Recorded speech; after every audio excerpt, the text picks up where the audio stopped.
Let me introduce you very briefly to our lunchtime keynote speaker. Okay.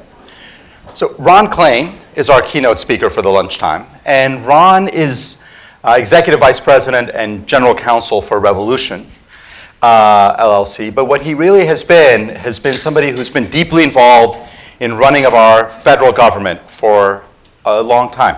He's been Chief of Staff for both Vice President Biden as well as Vice President Gore.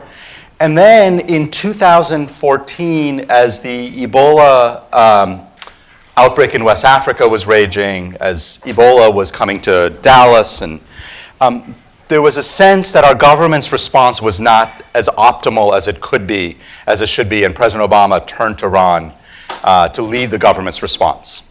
And what's remarkable to me, and he has since then become a colleague, a mentor, a friend, and it has been really impressive, is a guy who has spent his career working and thinking about how to make the federal government work better and more effectively, has really taken on the cause of pandemics and disease outbreaks as his own, and has made it his own, and has become an expert in a way that most of us who've actually spent our lives thinking about this feel like we don't always understand. So it is a pleasure and an honor. Ron, thank you so much for being here.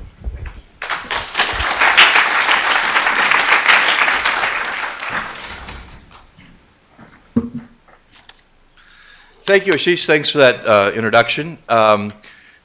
We live in strange times where my leaving Washington, D.C. to come up to Cambridge to talk about the possibility that 30 million people could die from an epidemic is like an upbeat alternative to being back in D.C. today. So it's really a real pleasure to be here.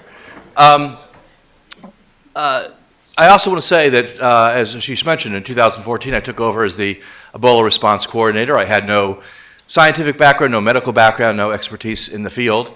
And as a result of that experience, though, I've had the opportunity to speak to groups like this a number of times over the ensuing 4 years. It's always very intimidating for me because I'm the least expert, least credentialed, least experienced person in the room. And I want to thank the organizers of Outbreak Week for finally, my 4 years of doing this, for the first time holding an event in the one building where I have a degree from. I'm actually more credentialed than other people, so it's very good to be at my alma mater here at the Harvard Law School to talk about this topic. You know, we gather in part to commemorate the 100th anniversary of one of the worst mortality events in world history, and the worst mortality event in American history, the Spanish flu epidemic, which killed more people in the United States in World War I and World War II combined. And when I talk to people who are not experts in the field about this, they often assume that because 1918 was so long ago and so much has happened in science and medicine since then, that we're not at risk of a similar kind of pandemic today.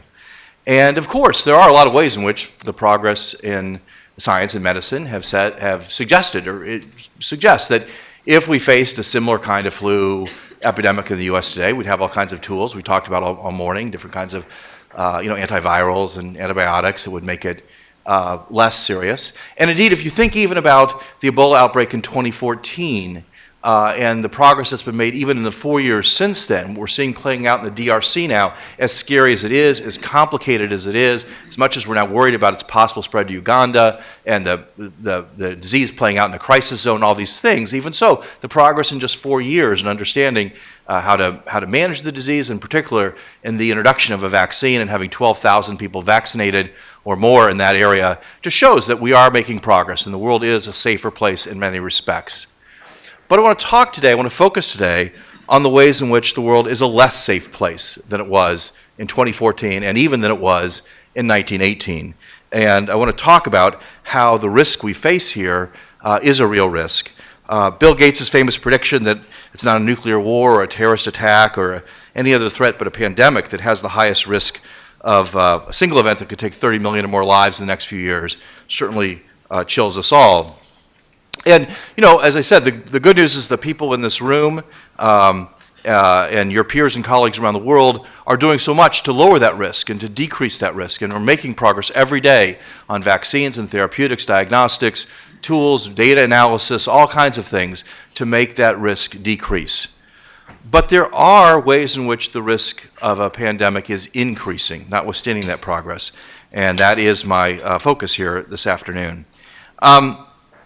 So I'm going to start and move past quickly the one obvious way, the one obvious change in which our risk of an epidemic spread is increasing. I'm going to go past it quickly because it's generally a benign thing, and that is the massive increase in global connectedness due to development in transportation and infrastructure.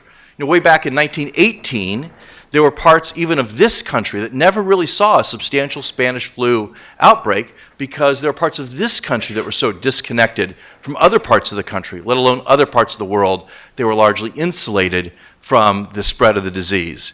But today, of course today, it's very different than that. It's not just that someone can go from Beijing to Boston in 16 or 18 hours. It's that someone in the most remote village on the planet can get on a scooter and now ride a road to a regional capital, where they can get on a bus or a train and get to a national capital, where they can get on a plane and get to Paris or London, New York, Washington, Beijing, Riyadh in less than 24 hours from any spot of the planet to almost any city on the planet. Before a warning about an outbreak could even appear in the global media, it could be in our schools, our workplaces, our hospitals. Boston may still be the hub of the universe, but it is an infinitely smaller universe than when Oliver Wendell Holmes said that just a few years before the Spanish flu epidemic hit our country. So global connectedness does raise our risk of a global epidemic, but has so many other benefits, exchanges in culture and learning, commerce, education, all these movements of people and ideas, that we wouldn't want to turn back the tide on that, and we can't turn back the tide on that. But what about the changes and trends in the world today that are making us less safe and that are not as positive as global connectedness? And that's my main focus. And my message today about these new threats, as I will discuss them in a few minutes, is that it's a time the global health, security, and the public health communities must get more political, more active in public policy than ever before. Now, I want to be clear, I'm not saying more partisan. I'm not talking about a political party thing here, but I am saying that there are controversial and divisive public disputes that need this community to speak out more than ever. The men and women of this community who risk life and limb often to fight disease have to stick their necks out a little farther, not to face down a virus or a vector, but to face down the social and political trends that are endangering our ability to prevent and respond to future epidemics. And there are three particular threats I want to talk to right now. The first is the rising tide of isolationism and xenophobia, a turn inward in many of the world's developing nations, particularly now in the United States and Europe, and a turn away from global engagement. Now, I want to stay away from partisan politics here. I am a partisan, there's no question about it. I'm a very active and vocal Democrat. But when it comes to the issue of pandemics, there is no Democratic or Republican response. There should be no, red or blue answer to this. There should only be, the right and wrong scientific answer. I'm not here to really debate about what would really make America great again. But there is no question, there is no getting around the fact that an America First mindset, leaders who tell us that globalism is bad and that global engagement is not our path, make America less safe when it comes to pandemic prevention and response. The belief that isolating ourselves from the world can prevent the spread of diseases here is foolhardy. There's no wall we can build that's high enough to keep infectious diseases or the vectors that spread them out. We have to be part of a global community that's attacking a shared global threat. Now, we don't need to speculate about how much mindsets have made us less safe. We've seen it already.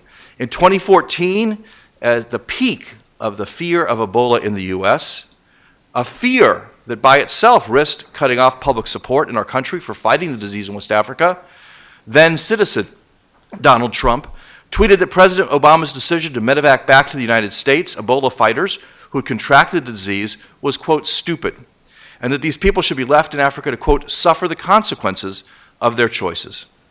Now, had that been the policy of the United States at that time, and not just the tweetings of a provocateur, not only would some heroic people have died as a result, but getting doctors and nurses to go to the front lines to fight this disease would have been infinitely more difficult. And fewer responders would have meant a greater spread of Ebola in West Africa in 2014, touching more countries, killing more people, and ultimately even endangering the United States in a variety of ways. Fortunately, that sort of isolationism was not our policy in 2014. I've had the honor of meeting Dr. Kent Brantley and Nancy Wright-Bull, two people who were medevaced back to this country for treatment and whose lives were saved, and I can assure you they are very much alive and still making the world a better place. Nor is the impact of isolation merely a what-if question. In 2015 and 2016, xenophobic and isolationist sentiments on Capitol Hill played a major role in Congress delaying funding for the Zika response. Time and again, as I and others urged Congress to pass the emergency response package that the administration had sent to Capitol Hill months before the first outbreaks of Zika in the continental United States, and Congress refused to act, I heard repeatedly back to this advocacy, why should we pay for this? Zika is an immigrant's disease. Or Zika isn't a public health problem, it's an immigration problem. Just keep the foreigners out. As a result of the delay in Congress acting, we had the first case of local transmission of Zika in Florida, and the first instance ever of the Centers for Disease Control issuing a travel advisory against travel to parts of the continental United States. America withdrawing from the world makes the world less safe, risks the spread of infectious diseases in all sorts of places, and will cost thousands, if not millions, of lives. It's a humanitarian catastrophe. And if for some reason that isn't persuasive, then let me say this. It also makes America less safe. Our failure to combat epidemics overseas just starts a ticking clock to facing those epidemics here at home. Global health advocates and public health professionals must be at the forefront of facing down this mindset here in the US and around the world. Now, a second threat is the way in which today's communications technology and networks can transmit an epidemic of fear and doubt even faster than the viruses and vectors themselves can communicate a disease. The speed of Twitter, the impact of Facebook, the immediacy of cable television create a mechanism for distributing information, true or untrue, literally at the speed of light. The impact and damage that this kind of communication can do, if it's false or panic-inducing, is really hard to calculate, but it's painfully ironic and thoroughly applicable that we say that these kinds of communications, when they are maximally impactful, have quote-unquote gone viral. Now, I know you devoted a day earlier this week to the issue of communications and epidemics, and I don't want to be repetitive of that. And moreover, I think it is important to acknowledge that for large swaths of the world's population, it is still a lack of communication and not a plethora of messages that poses risks. During the 2014 Ebola epidemic, it was a lack of cell phone coverage in Sierra Leone that was a real barrier to contact tracing in parts of that country, and a lack of broadcast radio coverage in Guinea that slowed our ability to disseminate public health messages there. But in the highly connected developing world, and increasingly in a larger share of the world as a whole, it is the ability of false information to crowd out truthful information, of fear to spread and paralyze, of paranoia and hatred and conspiracy theories to capture the minds of millions that poses a great threat in a time of crisis. Back in 2014, whenever these forces got strong and we risked being overwhelmed by them, my office developed a highly sophisticated and technical countermeasure that went by the initials PTFOT, that stood for Put Tony Fauci on Television. The ability to have a national icon like Tony as a messenger of science and information, of truth and education, was an invaluable asset at critical moments during the Ebola outbreak in 2014. But not every country has a Tony Fauci, and even Tony cannot be everywhere at once. Solving the challenge of hyperconnectedness and hyperinformation is absolutely critical for dealing with the dangers of a future epidemic. Once again, the burden falls on this community to take on the false information, the conspiracy theories, to tackle the Twitter trolls, and to create a communications environment that will permit and promote an effective epidemic response. Third, there is the growing tide of anti-scientific thinking, of a rejection of expertise, and a resistance to evidence-based medicine that is now often associated with the rise of populism in the US and Europe. Tony talked earlier this morning about what we're seeing in Italy right now. And it's particularly manifesting itself with the rise of the anti-vaccination movement in developed nations. Of course, in large parts of the world, it's nothing new for people who lack adequate education or background, whose culture lacks a disposition to this right framework, to be skeptical of the validity of modern medical measures. But what we're seeing now in large parts of the US and Europe is something very different and very dangerous. The growing refusal of parents to vaccinate their children, well-educated parents with no historical or cultural barriers to explain their resistance, is dangerous and just the tip of an iceberg that could sink us all in the event of an epidemic where rapid vaccine deployment might be critical to public health. This is a political movement that does not uniquely belong to the left or the right. It includes left-wing populists who doubt vaccines because of the corporate status of vaccine makers, and right-wing populists who reach the same conclusions despite the educated elites who promote vaccination. During the Ebola epidemic of 2014, I would often talk to policymakers and explain the challenge of persuading communities in West Africa to adjust their burial practices to reduce the speed of the spread of the disease. And time again, these policymakers would say to me, if only those people could put aside their irrational beliefs and accept science.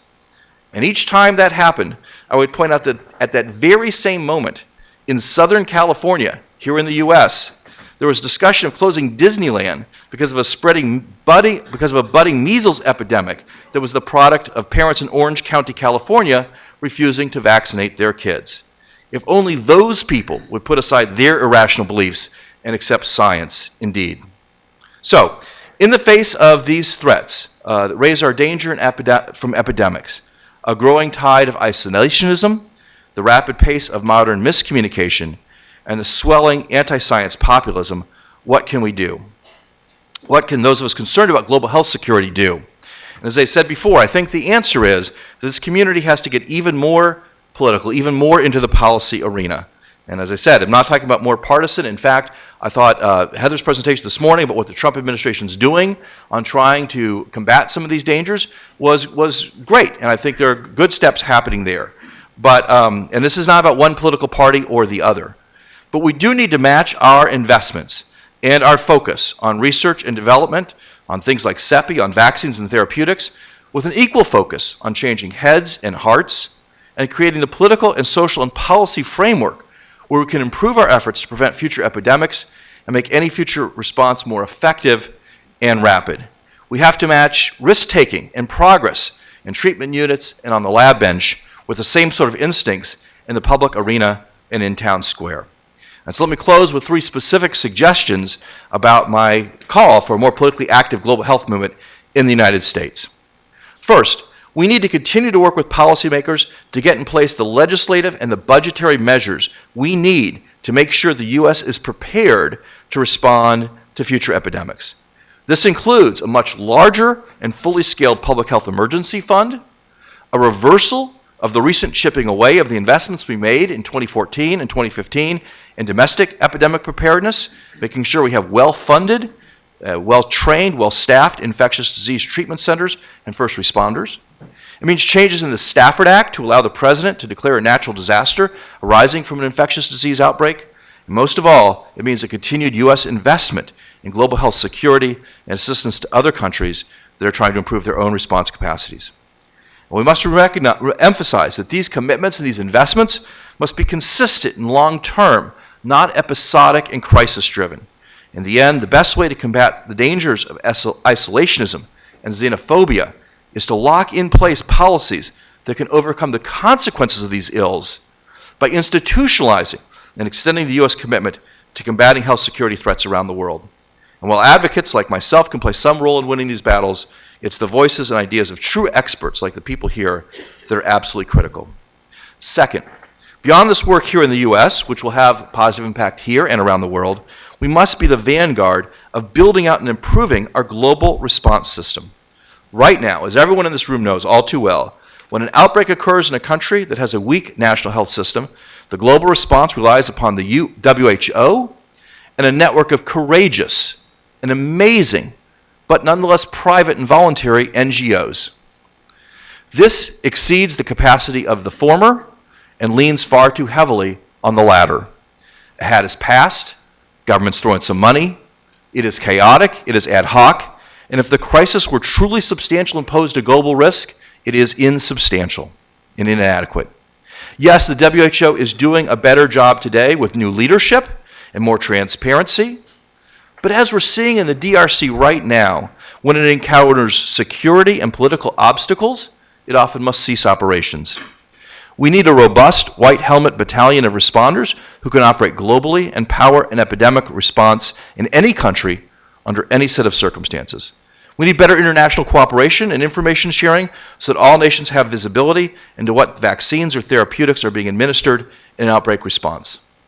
Unmir, deeply flawed, woefully ineffective at many points, still may provide a basis on which we could build, or perhaps it's some other structure or organization which would be the right platform for a fully equipped, fully resourced global response program. But I can tell you this, if science fiction ever became science reality, and the Earth was facing an interplanetary threat that might kill tens of millions of people, we would not go into battle with a global regulatory body and a handful of volunteer groups as our front line of defense.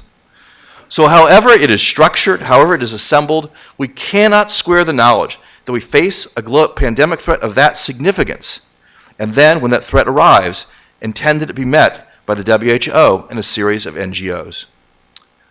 Third, and perhaps most fundamentally, scientists and doctors and academics have to be willing to step into the public arena even more and take on the unpleasant and contentious political issues like the public trends towards isolationism, xenophobia, and demagogic populism. I know that many in the scientific community try to avoid tangling with divisive issues, and I understand why. But your voices are needed more than ever to confront these problems. More of you than ever before are needed to speak outside of academic conferences and journals and step into the mainstream press and publications. More of you even need to be on Twitter. The virus that may kill millions may not be one that can be stopped in a lab. It may be the one that we confront as it scrolls past on a smartphone. 4 years ago, as Ashish mentioned, I was a lawyer and a layperson. I was put in charge of coordinating policy and execution of the Ebola response. Lacking any background in the field, I was ridiculed, I was dismissed, I was belittled. The week I was named to the job, the opening sketch on Saturday Night Live featured Taran Killam playing me, providing hugely uninformed, hackish, and horrible answers to questions about the Ebola epidemic. It was pretty humiliating. But fantastic leaders from this community, Tony and Tom Frieden, Nikki Lowry, Raj Shah, and others, took me aside and told me to hang in there and do my job, which really was largely just to help them do theirs.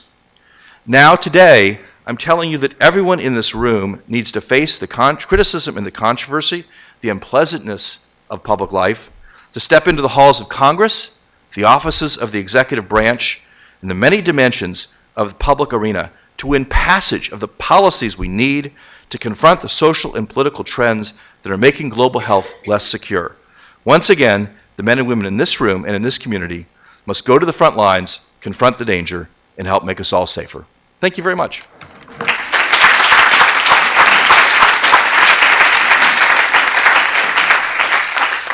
That was awesome. Thank you, Ron. So let's, questions for Ron?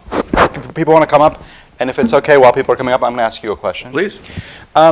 So one community that you would think would get the harm that comes from isolationism, the risk that comes from disease outbreaks, is the business community. Yeah. And they've been big beneficiaries of globalization, interconnectedness, all of this.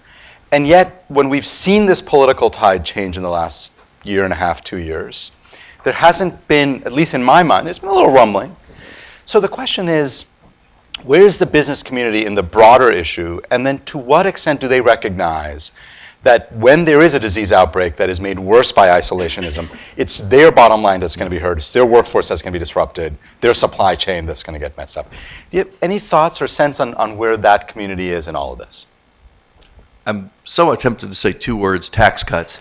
But look, I think that we are starting to see a little more awareness on the business community. Ryan is here from WEF, and I'm working with them, and really impressive cadre of business leaders from around the world who do recognize this problem. I think that, look, I think when you talk to business leaders, it's not that they don't agree, it's that they have a lot of other things that are pressing, and this risk seems a little remote, a little probabilistic. You know, what are the odds it's going to happen? What are the odds it's really going to affect my supply chain, my countries where I operate, so on and so forth. So I think it's a question of a lot of free riding, right? A lot of like, well, someone else will worry about it. We'll let someone else like solve this problem. I'm busy like working on my bottom line. I understand that. But I do think it's important that global business groups step up and play a part. It obviously starts particularly with the travel and tourism industry, which is usually the industry that's most immediately hit by these issues, but needs to get broader than that. And so hopefully we will get more engagement, more involvement. I do want to say, I think I absolutely agree with everything Ashish said.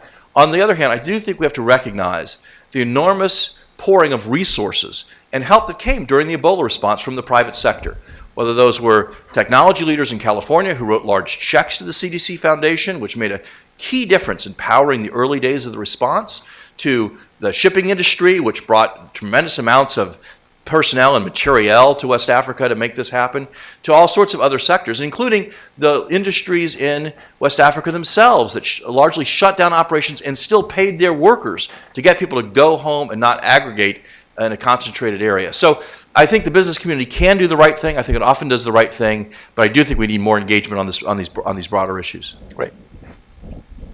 I'd love to hear what you think about the National Biodefense Strategy and the White House's support of it. Yeah. So I'm trying really hard to be bipartisan today. Look, kudos for putting it out, okay? And so kudos for that. It's 9 pages long. The annex is 20 pages long. Look, I think it's progress that it's out there. I think all the right things are there. The real issue is the commitment there. In the end, the thing could be 9 pages long or 90 pages long or 900 pages long. The question is the budget there? The reality is, a factual, apolitical statement, every budgetary proposal from this administration has included huge cuts in the NIAID, huge cuts in the CDC, huge rollbacks of these critical investments. Fortunately, Congress, and again, credit to Republicans on Capitol Hill have stepped up and rejected those cuts. And so, we're not in bad shape. And again, I'll give the Trump administration credit. Though they were a little late in responding to the first outbreak of Ebola in the DRC last year, they did indeed ultimately became the world's largest donor to that response. And very quietly, they are doing a number of very helpful things for what's going on with Ebola in the DRC right now. So, I think it's just a question of trying to, the strategy's great, but in the end, the resources really matter. And Congress has been great on this, the administration less so. Hopefully, if the strategy leads the administration to change direction and propose a budget this coming year for FY19 that really funds these priorities, then I'll be the first person to give them credit for that and to stand up and to applaud that move. Thanks, Ron, for being a champion on these issues. Much appreciated. I'm Monique Mansour, the MITRE Corporation, formerly with HHS and Novartis. I want to talk specifically about, I know Ashish asked the great question about business continuity. I want to talk about a particular sector that we're enormously dependent on in these responses. We had Merck here last night, a representative saying that they're not sure they could do what they did in the Ebola response again. So when we think about the industrial base, the complex, that's going to be sort of the first responders or the suppliers, if you will, of critical assets, and what your perceptions are of the biopharmaceutical base as a key responder asset capability in biological threats and pandemic response. What are your perceptions about where we are? Well, look, if someone from Merck said they weren't sure if they would do what they did in Ebola again, that's an improvement from the last time I heard them when they said they absolutely positively would not do what they did on Ebola again. So it seems like they're softening up finally. That's good to see. Look, I understand the attitudes of the pharmaceutical industry about this, and a lot of people poured a lot of money into developing an Ebola vaccine, and virtually none of them got that money back, and maybe in fact in the end none of them will have gotten that money back, and it's hard to know what went wrong there. That is to say, I can assure you no one in the government called every single vaccine maker and said, all of you must drop everything and all of you must now all try to develop an Ebola vaccine right now. But yet that happened, right? And as a result, if you just thought about it logically, if you'd stopped the clock and stepped out of time for a moment and said, wait, everyone's doing this? Like a bunch of people are going to be unhappy when this is over. It was kind of an obvious observation at the time, yet nonetheless this unfolded. To me, the bottom line is we need better coordination between the government and the private sector on this. and we need, I thought the question from the floor this morning, Ashish's point about missiles and the government is a procurer and this whole thing, it's an interesting perspective because it's definitely not our perspective about the way we do vaccines, notwithstanding BARDA and some role there. It's certainly not like the way the folks at the Pentagon work in any way, shape, or form. But I do think, CEPI is a step in the right direction. I think there's a lot of focus around that. I think that having our government leaders, though, really understand that they need a better dialogue with the industry on this to deal with future crises, to make sure we don't have the kind of thing that happened with Ebola, where a bunch of people, companies spent a lot of money that they were never ever going to get back. That wasn't right. That didn't work. We need a process to confront these kinds of crisis events. Notwithstanding, obviously, we need what we're doing now to kind of plan and move forward, but there will inevitably be these crises, and we can't have what happened with Ebola happen again. I'm inspired by your call for policy changes, for us to advocate vocally in politics for policy changes on issues related to pandemic preparedness. Do you have any suggestions for how we might do so without ending up in the same sort of political quagmire as climate change, for instance? Yeah, look, I think it's a great question because there is a lot about, particularly what we're seeing now with the anti-vaccine movement, that parallels what happened with climate change, right? There was a time 20 years ago where climate change really wasn't a partisan issue. It wasn't really a divisive issue. Some people were more or less interested in it or whatever, but this strong kind of partisanization of the debate about climate change is a relatively new phenomenon. And you can see scarily vaccines kind of creeping along that same trend line to the same sort of thing. As I said before, Tony referred to what's going on in Italy with, the populist party there really making resistance to vaccines like a major political issue in the country. And you only have to open up Twitter or read the internet to see a lot of the same thing happening here in this country. And so I thought Tony Fauci's point this morning that we need to confront this in a way that isn't accusatory or further isolating these communities, and really try to make the case to them directly about what's going wrong with their approach and why they're looking at this the wrong way and so on and so forth, I thought was great wisdom, as always, from Tony, and a great guide. I think in terms of more broadly, what people have to do is talk to their elected officials, both Democrats and Republicans. And again, as I said, I'm a partisan. Everyone knows where I stand. It is what it is. But I will say, during the Ebola epidemic, one of our most helpful allies on Capitol Hill in terms of funding the response we needed was Congressman Jack Kingston, who's he's no longer in Congress, was one of the most conservative Republican congressmen, was the national chair of the Trump for President campaign, and yet came through with the resources we needed to fight Ebola, both here at home and overseas. And so I think, it's mostly about educating elected officials about this threat. It's mostly about trying to make plain the consequences of some of these popular movements towards isolationism and xenophobia and anti-scientific thinking, and really bringing that forward to the public arena. You'll be surprised at how much elected officials and political figures listen to scientists. There's still a level of respect and expertise accorded to this community, and I think if you use those voices to engage in the public arena, you will find an open hearing at least, and I hope progress on these issues too. Thanks. Ron, thank you very much for speaking today and for your leadership on sort of issues of global health security over the last few years. The US has been a leader on global health security policy, and it was sort of fitting actually that the US was one of the first countries to undergo a joint external evaluation. The US's own JEE, so this assessment of our preparedness capability, identified that coordination between the federal, the state, and the local levels of government remained a challenge.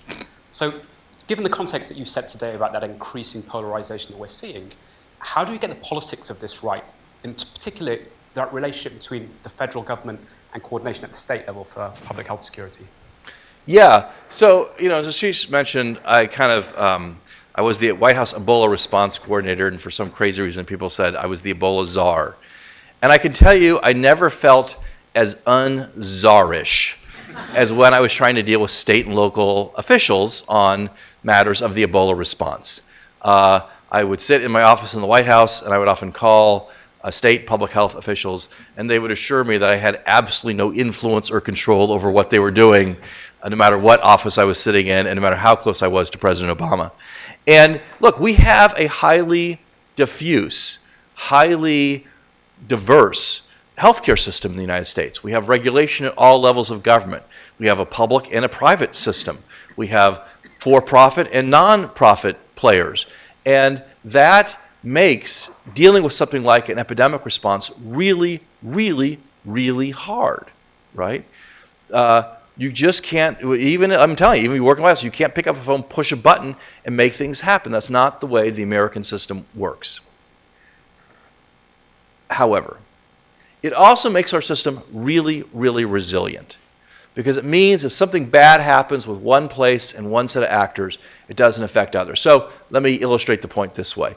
In the fall and winter of 2014, as we were trying to ramp up the response in West Africa and get more doctors and nurses and healthcare workers to go and fight, this was a very difficult thing because there was no one I could call and say, hey, you need to go, right? I mean, the federal government, we had some people in USPHS we sent over there, but by and large, this was about kind of taking a tin cup and calling healthcare systems, calling different kinds of groups and saying, hey, could you please get a few people to go over?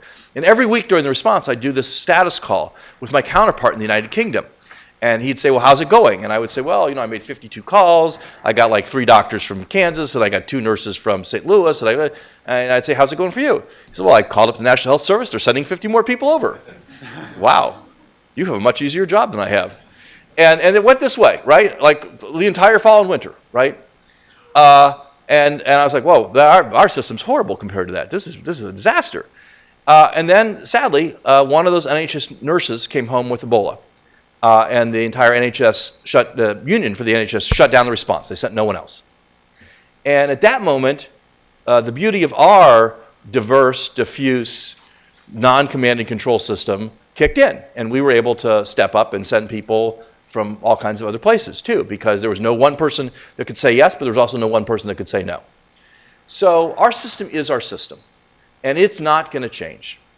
And that means there are going to be Democrats or Republicans in the White House, and Democrats or Republicans as state public health commissioners and as local public health commissioners, and so on and so forth. You're going to have the craziness that you had in Dallas when Mr. Duncan got there and got sick, and the person in charge of the response under Texas law was a judge who was essentially the public health commissioner of the county in Texas, Judge Clay Jenkins, okay, who was a fantastic person and did an amazing job, but it would be hard to explain why a state court judge, like if we drew a chart up here, like how epidemic response works in America, and I was like, oh, state court judge, he's the person who decides whether or not Nina Pham's dog needs to be put to sleep because it was exposed to her potentially having Ebola. Does the dog have Ebola? Does the dog bone have Ebola? Does the dog food have Ebola? Like a state court judge in Texas is making these decisions. It's a crazy system, but it is our system, and we need to work in it. And I do think there are ways in which we can cooperate more levels, coordinate more between the levels, and make it effective.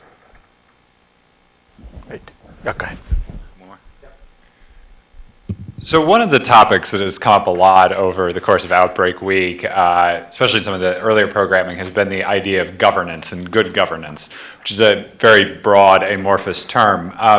But one particular theme that I think falls under the rubric of good governance is trust in government.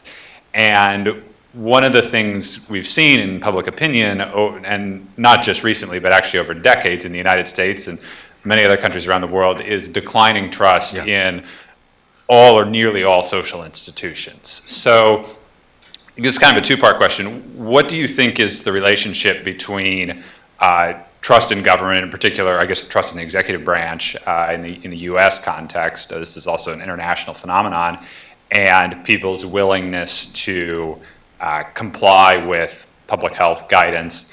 And then secondary to that, if you think this is an issue, are there steps that can be taken to reverse trends in trust and governance related, acknowledging that it's a long-term process and not just something that happened overnight? Yeah, it's a great question, and it's a very, very hard problem. And you kind of jokingly said that during the Ebola response, our secret strategy was PTOFT, put Tony Fauci on television.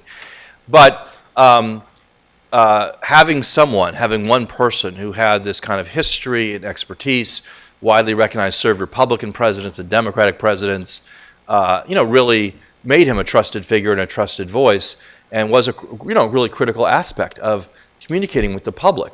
But that's not really a system. It's not really a plan, right? And so you need to address that. Now, what are the challenges? Well, one challenge really is our media culture. So if you watched TV during the Ebola fear in the United States, while there was an actual epidemic in West Africa and a lot of fear here, the media culture really fed this fear, right? Because I'd watched some expert go on TV and we had this thing with Dr. Spencer, Craig Spencer, who had been fighting Ebola in West Africa, came home,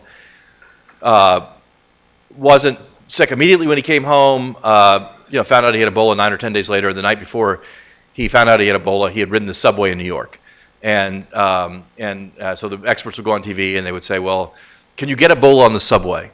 And someone would say, it's like incredibly improbable, it's extremely unlikely.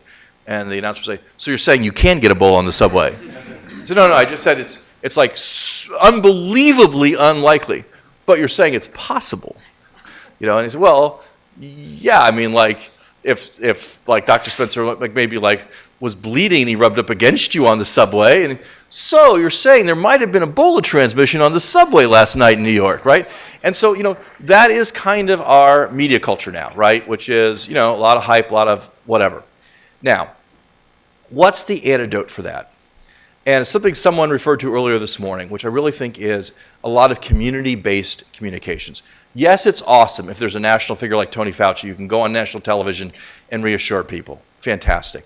But the reality is the most trusted communicators on these issues are local community leaders, community scientific leaders, community political leaders, community cultural leaders. In West Africa in 2014, it was often community religious leaders. We had a huge program of trying to persuade imams to go to different remote communities and talk to their followers about burial practices and the need to change burial practices in an effort to prevent the spread of the disease.